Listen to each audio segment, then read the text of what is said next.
Together we'll conquer, no limits apply. Eclipse rising, shining so bright. With delusion leading, we'll conquer the night.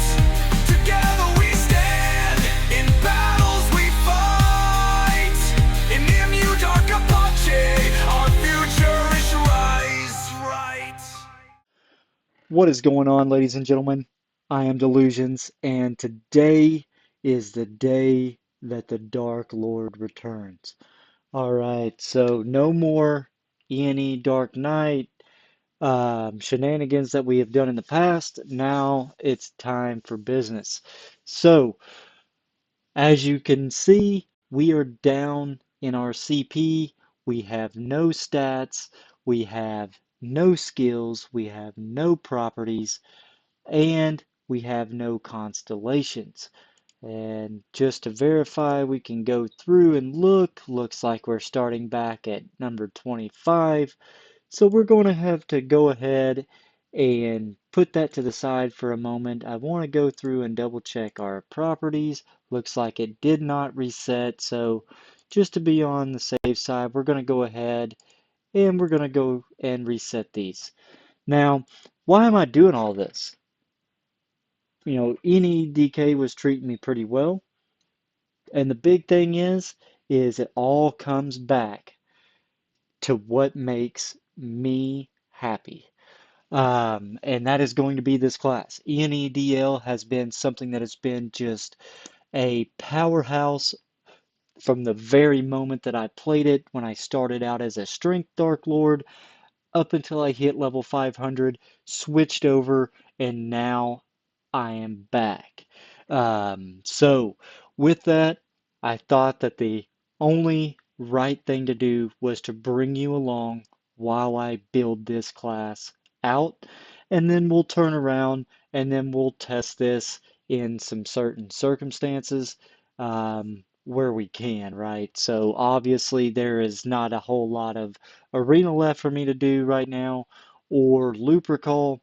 So we are going to try to set up some stuff in Corpse and try to get a good feel for how we are still going to be able to perform. It has been a while since I've been E&E Dark Lord, but again, this is got to be one of my favorite classes that I have played so far, and I am so excited to be back. I mean, it's been a long time coming. I fulfilled my promise to you guys with sticking with E&E Dark Knight for 50 to 100 levels, though this is not E&E Elf like I had originally planned, just due to class change cards and the lack thereof. But this should be a good way for us to be able to pass the time. So, what are we going to do about this class? And how are we going to be able to utilize it as we start moving forward?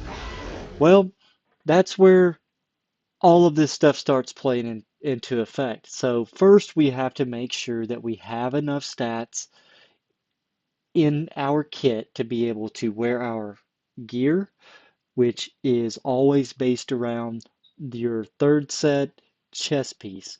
Why the chest piece?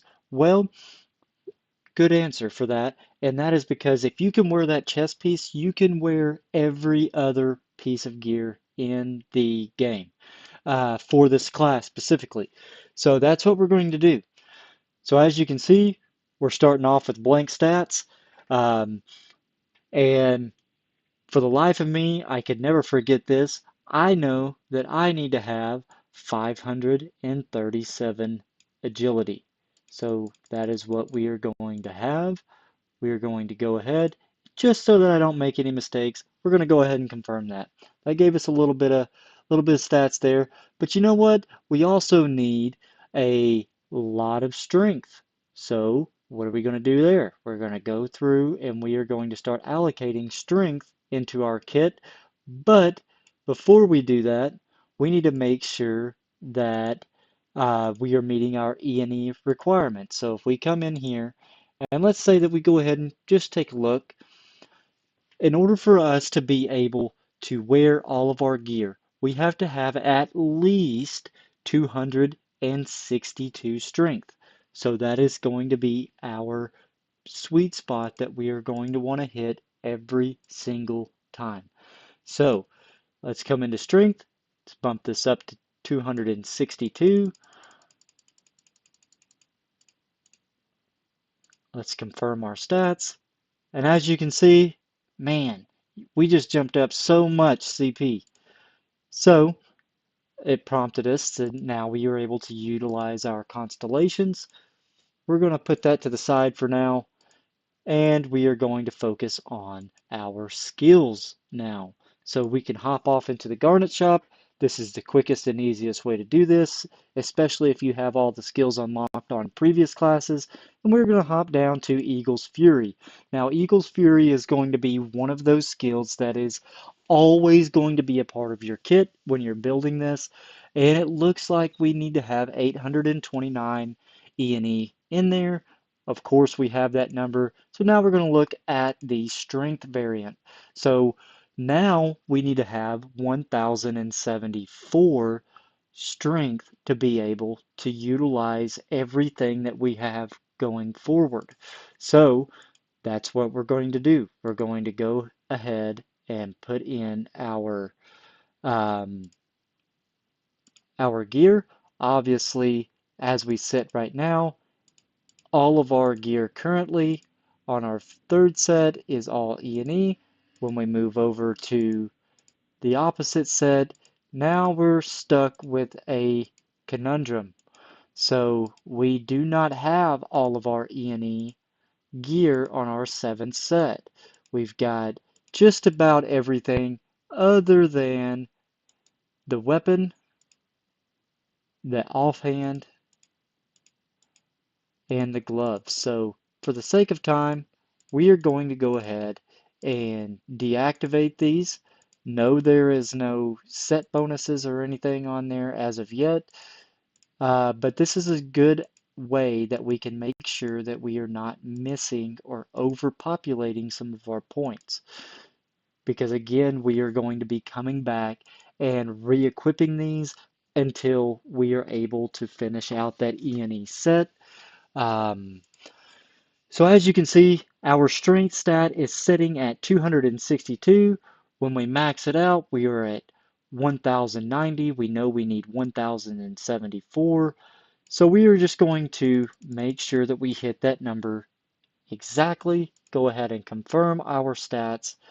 And then we're going to allocate the rest of it to E&E. That is going to bring us up to 2060. And now we can go back through and re-equip some of these items. As you can see, I still have some Dark Knight gear.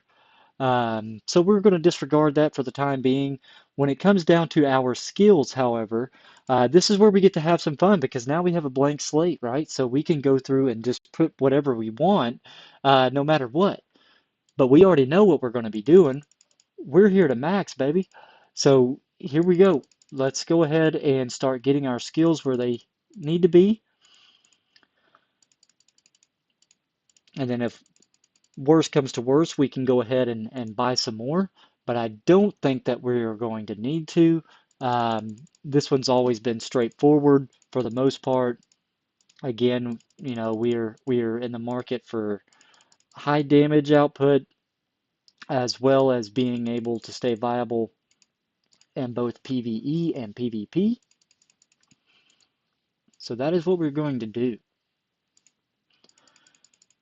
Now, for any of you that have ever watched any of my previous videos covering E&E Dark Lord, you'll know that Holy Eruption has never really piqued my interest. Will we come back at some point in time and max that out? Maybe, but not right now. And the big reason is because we've got too much focus elsewhere.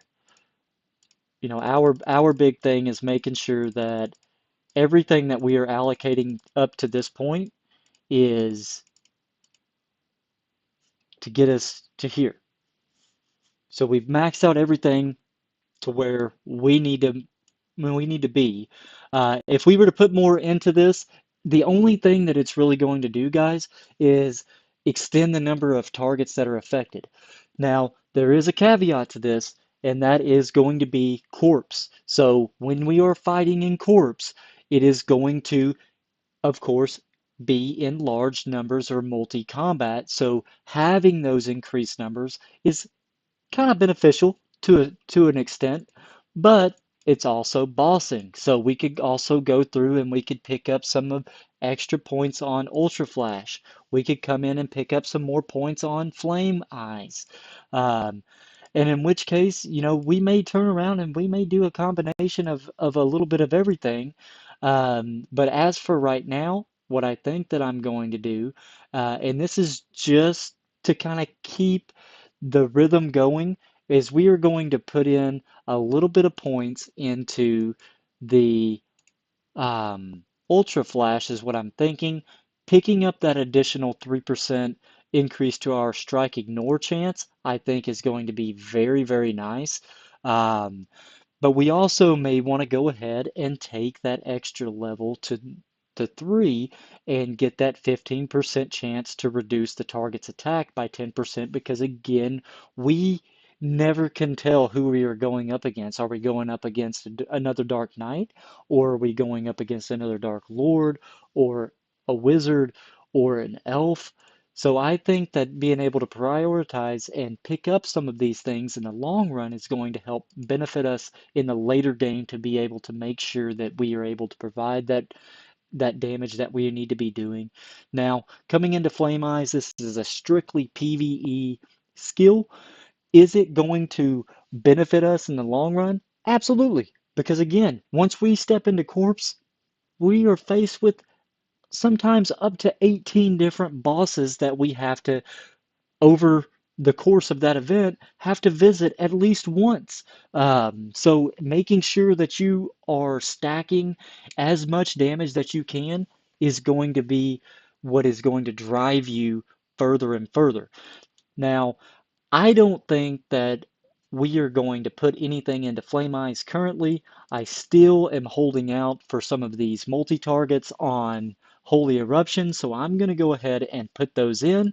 It is not, mandatory that you do this the way that I'm doing because, again, I am over level 700 at this point, but I want to make sure that everyone is prepared and knows what's going on in the builds that I do.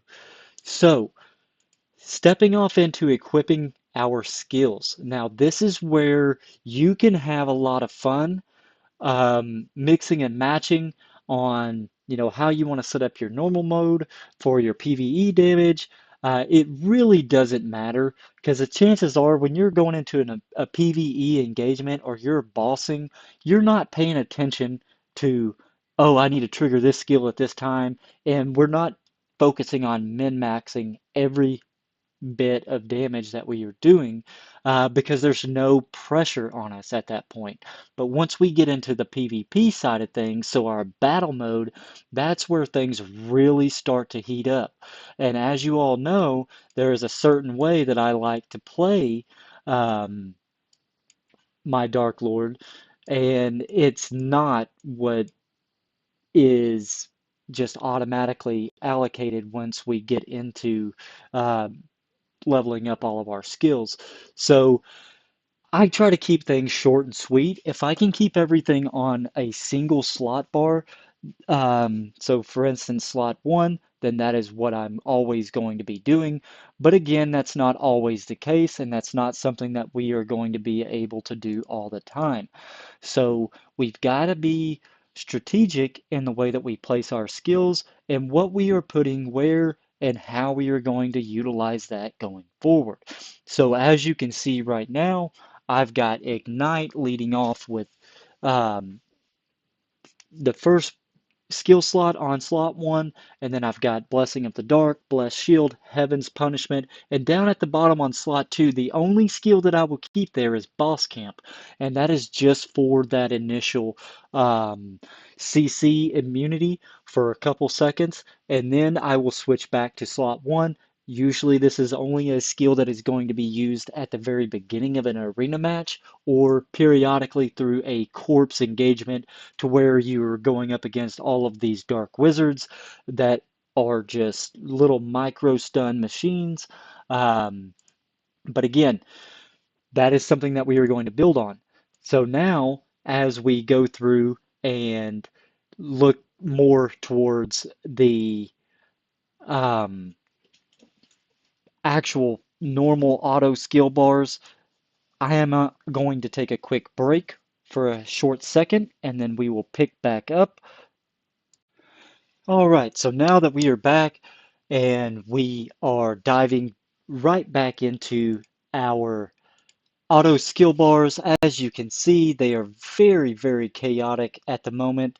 There is a lot going on in here that we need to alter in order to make this build really, really shine.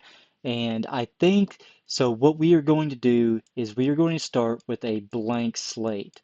I think that this is the only way that we can successfully go through and set this up. So with that being said, we are going to go through and we are going to clear off both bars because we are going to build these back to back.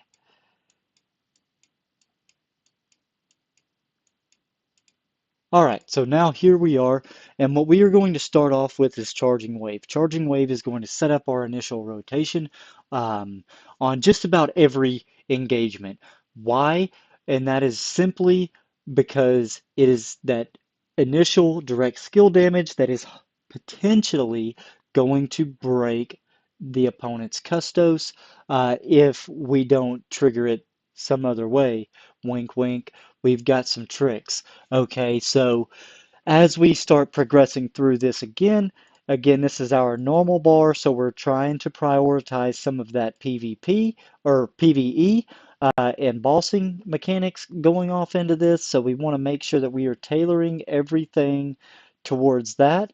So when we are trying to set these up, we want to find what is going to be the best fluid rhythm that our skills are going to be able to channel in so that we are able to deal the most optimal damage at the end. Now, for those that do not know, um, because I haven't really displayed a whole lot of guild boss or anything like that while I was playing on ENEDK, is that I was only able to maybe push 13 to 14 trillion damage through a single guild boss event. But we all know that if you're wanting to really make a name for yourself, you've got to get those numbers up. So I am very, very curious to see how we perform this evening going into our guild boss before the main corpse events, and I'm really wanting to see how we can utilize what we are doing now to really amp up our progression through um, corpse itself. So now we're moving on to our battle mode. Again, we are leading off with Charging Wave because this is going to be one that is going to be utilized to try and break that barrier or trigger custos to go ahead and already be diminishing by the time that we actually really start up our rotation. Now we can start to see some of the benefits and the gains that we would be hoping to accomplish while we're fighting our opponents. So we're going to go through, we're going to pick up Dark Power. Um, Again, Dark Power being one of those skills that um, is going to be common on both a strength or an E&E DL progression playthrough, just because of the amount of skill damage that it's going to be able to provide, and especially in a corpse engagement because you're now going to be able to target multiple enemies versus just focusing on that solid one. Um, because again, corpse is our new arena, if you will. Because again, for the majority of the people that are investing, they are already to the point where it's like, okay, well, Arena is really great. It gives me the opportunity to gain multiple amounts of resources over a given month, but at the same time, repetition, repetition, repetition always results in a stale environment for gameplay. So being able to mix that up, jump into Arena, jump back into Corpse in the evening is where we are going to find a lot of our happiness as far as progression, because again, we are going to do what makes us happy. So if you're not happy doing the content that you're doing now, then just mix it up a little bit. Try a different class. I mean, you guys over the course of my YouTube career have seen me swap to so many different classes, and the only ones that I have yet to touch on were Strength DK, which I do now have a guide for, and ENE and AGI Elf, which I both have guides for those already.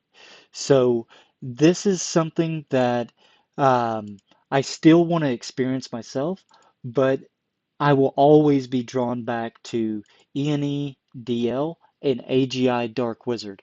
Um, and I recommend everybody give these a shot at some point in their MU Dark Epoch career, just because they are very, very explosive classes and have a lot going for them. A lot going. And the only thing that you are hurting by trying out these different classes is your time. And chances are, if you give them a shot, then you're going to like them just as much as I do. And then at that point, then you're really not losing anything at all. Um, but this is not a ramp up or a um, rant session from me. We are here for business, and that is what we are going to be doing. So now we are going to start moving over into our constellations. Constellations are a huge thing because, again, this is where we pick up a lot of things that we may not be able to have a lot of access to outside of. Um, this area here. As you can see, we have 206 currently unlocked. As far as our star points, we just got into our seventh set, so there's a lot of room for improvement, guys. We could easily push this well into 250 if I just got enough upgrades, or I guess in general, just got enough garnets and gear to be able to make these upgrades and evolutions to be able to hit these numbers. But again, we're going to start off with defense. We are going to continue working through. We're going to look through and try to figure out what is going to be the optimal way for us to pick up things. So since ENE Dark Lord is a pure, and I mean pure, crit-based class. There is no need to go through and say, well, what if I pick up some burn? You could do that, but you are going to miss a lot of the potential that this class has for raw damage. Um, but there's always been a trend going through for, well, what should I get? You know, for passive damage. So passive damage is like what you would experience through an AGI Dark Wizard or an ENE Dark Wizard that's able to utilize the poison skills. They are very, very nice. Same with Strength Dark Lord. They all have that passive damage, and yes, it is unavoidable. You cannot counter something that you are not directly being hit by. Um, and that's what makes some of these classes so hard to defend against. But if you can kill them before they have the opportunity to do all of these things to you, then you're in the clear. Like you're free to go. Um, but yeah, this is how I normally like to pick up a lot of my constellations. My big priorities is any kind of defensives or offenses that I can get. I'll pick up a little bit of cooldown here and there, but the biggest thing is trying to prioritize all of these resistances, defense ignore, and all of these crit damage amplifications as I can, so that way when I step off into arena or any kind of PvP engagement, I know that I'm going to be doing the maximum amount that I possibly can. Um, because again, this is going to be a pure crit based class, so why not treat it as anything more than it is, right? But yeah, so I'm going to go ahead and try to speed through this just as quickly as I can because I know that we're going to make this a long video. We haven't even touched on properties yet, and I haven't even let you guys pick out the appearance. So we don't even know what we're going to be looking like walking out of this. So let's go ahead and move through some of these a little bit more rapid fire. Again, I pretty much know how to build this class like the back of my hand, so there's really not a whole lot that I could potentially miss out on. Um, Although there's always going to be something that's going to pop up and trick me every now and then. But as you can see, and you may have noticed, is that I'm skipping out on the attack speed and instead going for the cooldown reduction. And the reason being behind that is because we are going to pick up attack speed elsewhere. So why would I waste my time and go ahead and try to prioritize picking that up when I can get something that's going to be far more valuable and much harder to obtain um, elsewhere? So yes, this is what I like to prioritize when I'm going into making these. As you can see, we have an attack speed chance or a burn percent chance. Really don't care too much for the burn. It's not what I'm looking for. So I'll always choose the latter when it comes down to burn, because again, we still get some of that through some of our skills as we keep on progressing through this. This will be some of the only times that I'll prioritize picking up some cooldown decrease over some of the resistances is once we start getting into some of these later constellation levels. I just feel that it's more beneficial to do it this way. Um, but again, it's one of those things that you're going to have to play around with it, whether you want to or not, if you want to be successful with this class. Um, but it's one that I've been anticipating on coming back to. I'm very, very excited to see what all this class has been doing since I've been other classes. So it's almost like a refresher course and kind of jumping in and relearning everything myself to make sure that I'm not actually making mistakes either. Um, which I don't feel like I probably would, but it is again one of those things that I have to be mindful of. So this is where our constellation journey ends. As I would progress, I would start picking up more defense ignore, some attack, some HP, some more defense ignore, and some more defense going into the early 300 levels on our constellation. But again, we are very far off from that, so we will take care of that later. Um, but now we get to play around with our properties. This is where everybody always wants to say, well, how do you build it? Well, do I need to start with attack? Do I need to start with defense? You need to make sure to start with your defense always, because it doesn't matter how much damage you can do. If you can't survive long enough to do that damage, then what good are you doing? So again, always start with defense. We're going to go through, and on this playthrough, we're going to try to get rid of some of these pop-ups so we can actually start, rapidly progressing through this. We're going to prioritize the bare minimums, um, just starting out, just so that it makes it easier for us to progress through these and not make this video much longer than it really needs to be. I do like these cloak veterancies or anything that benefits from your tier 3 wings or tier 4 and so on and so forth, just simply because it's free HP that honestly you need. You need to have this. But for the sake of progression, we're only going to do this about halfway, and then we were going to keep on going down because again, I want to make sure that I have enough property points to be able to play with what I want to do. Um, so picking up 6 on these, and then this is one of those tricky situations to where I could go ahead and max out everything on quick healing to kind of build that up quite a bit, um, just to kind of give me a little bit of an extra edge. But I think I'm only going to take this to about 3, just for the simple fact that it puts us at that 4% mark. And really, I mean, we're not going to, just fall off the map if we don't have those last 2 points into that.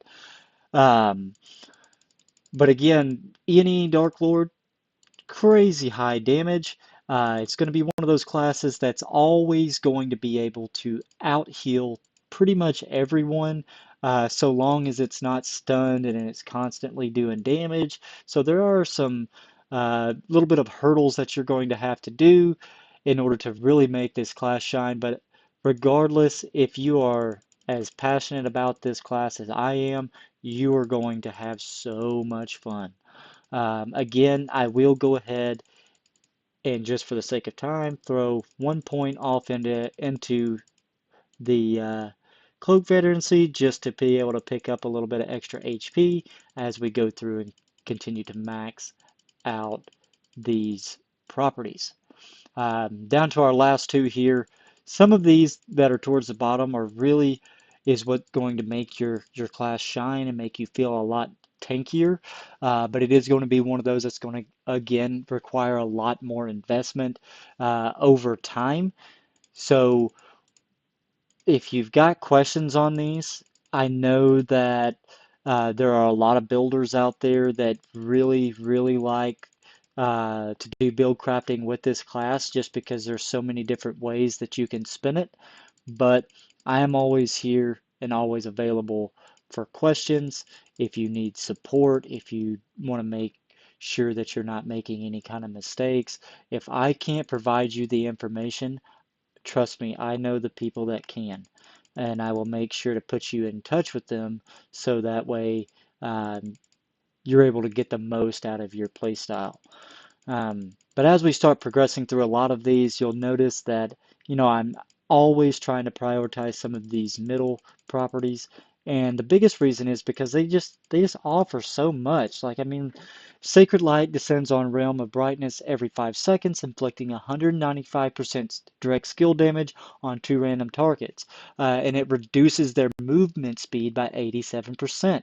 So if you were at 100%, and I removed 87% of that, you're going to struggle to try to run away from different engagements. Which, what does that do? That allows me to set up more stuns to keep you in place and to deal more damage to you. And then Chaos of Sky and Earth. This is another prime example. Upon activation of Cracked Earth, 70% chance of inflicting 15% additional damage, with equal chance to inflict critical hit if it's only that one target. So if you're in an arena engagement, this is going to be triggering almost every other hit, if not every single hit. So all of these things are going to be really, really pushing you forward throughout your build.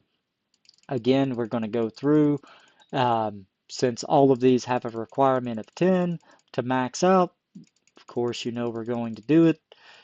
Um, And again, we're going to go ahead and we're just going to pick up just one of those. As time goes on, we can, of course, come back and max those out. If we don't like a certain property that we're going to be dealing with, then, now we have some areas that we can fill in the blanks. But now is where the fun part begins. So now we can either jump into common, which we will be, or we could turn around and jump into the element tree. Now, by jumping into the element tree, we are doing a couple things. And the biggest one is picking up all of these crazy, wacky skills that they've got tagged on in there. So if we take a quick look at it, as we start looking at this one in particular, 2% chance for character to acquire the attack vulnerable spots effect with elemental attacks. Uh, Attack targets crowd control resistance is minus 10%. And then it stacks, guys. So up to 20% chance. So every 5 hits, you're triggering something like this, so that means that your stuns are proccing more and more and more. Um, but it is going to be something that we are going to build off into later. Um, so typically, on a lot of the classes that you guys have seen me build so far, I like to go ahead and try to prioritize the right side of the common tree just to make sure that I'm able to progress a little bit further down, pick up on some more of those high priority nodes.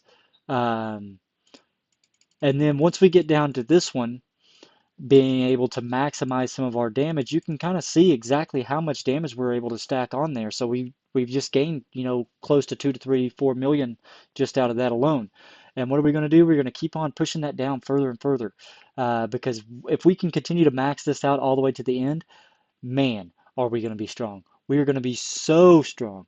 But you also have to have some mentality that goes along there with it. As you can see, our final number ending off on 168,340,000.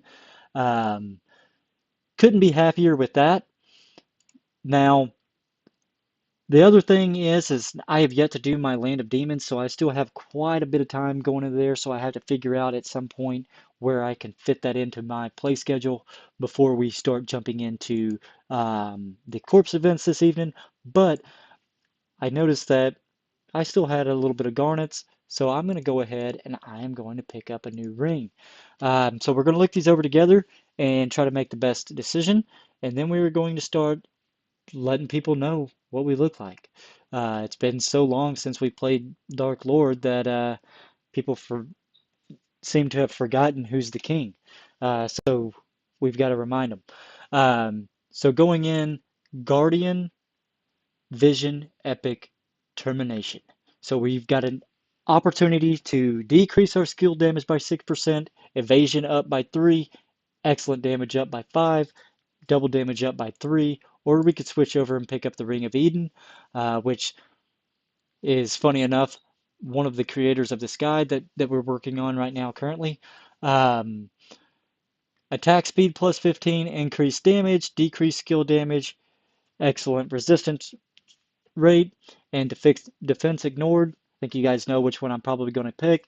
Yep, it's probably going to be this one here. Reason being is because I do like that it increases the attack speed. This one increases the evasion rate, but our big thing is trying to keep that opponent stunned as much as possible so that we don't have to worry about the evasion rate, which in turn has brought us up to 168.71, but we're not done yet.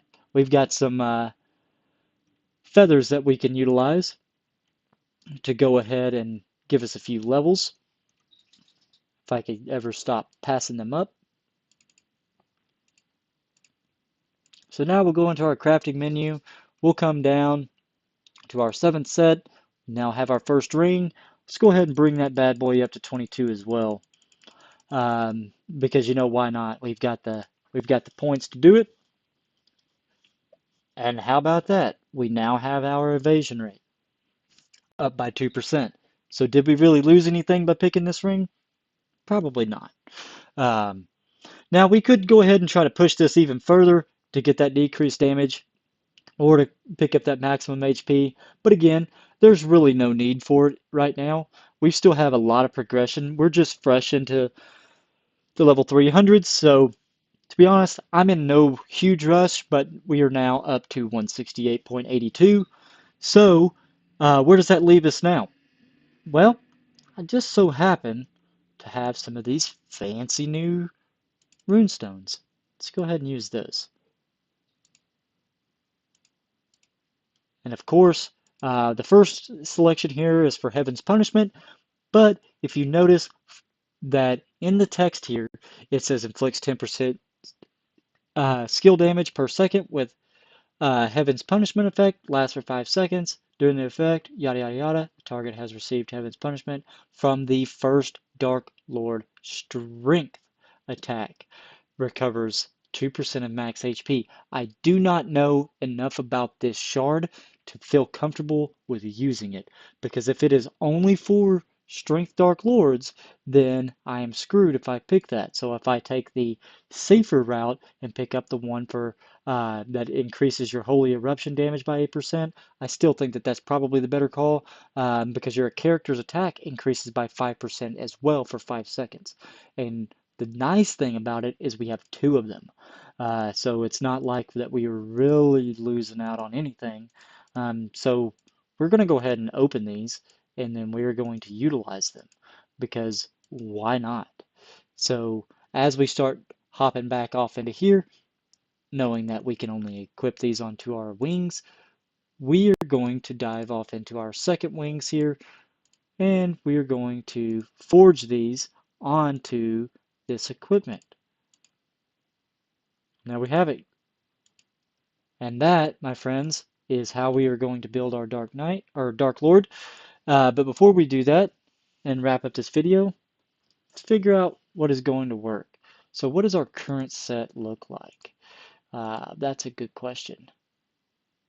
So if we hop over, got this nice, what I would consider Alliance World of Warcraft kind of theme going on.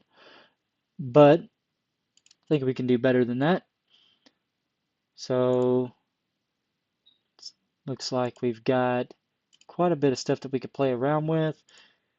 Could throw on some hair there. Could get a fancy top hat. Yeah, not super crazy about a lot of this stuff. So I think we'll stick with the ears for now. We'll go ahead, try out some of these other things.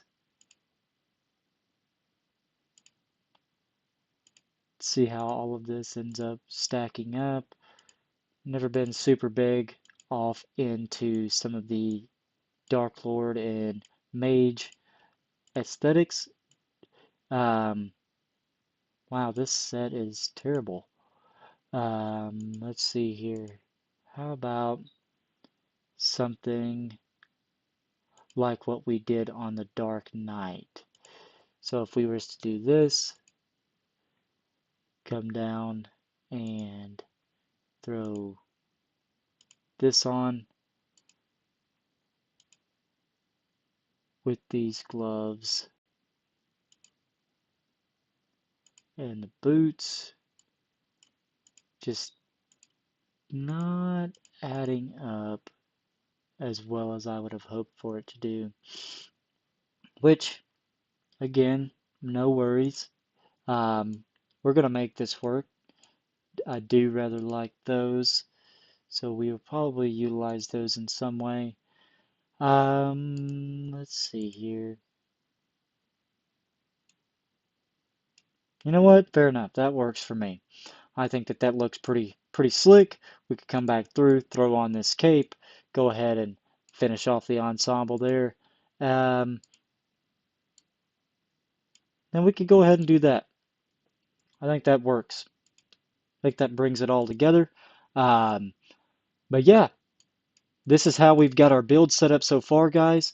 Want to thank you all for tuning in for as long as you did. Again, I know that this video is quite long, but it is one that everybody has been wanting for a while. So, of course, you know I'm going to be able to be the one to provide you with any kind of Dark Lord content.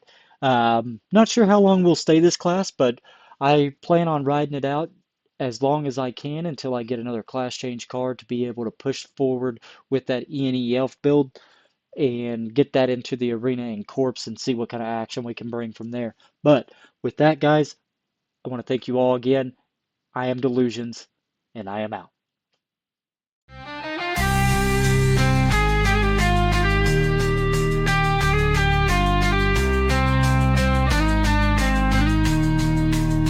So raise your sword high, let's claim our fame. With every boss fallen, we'll carve our name.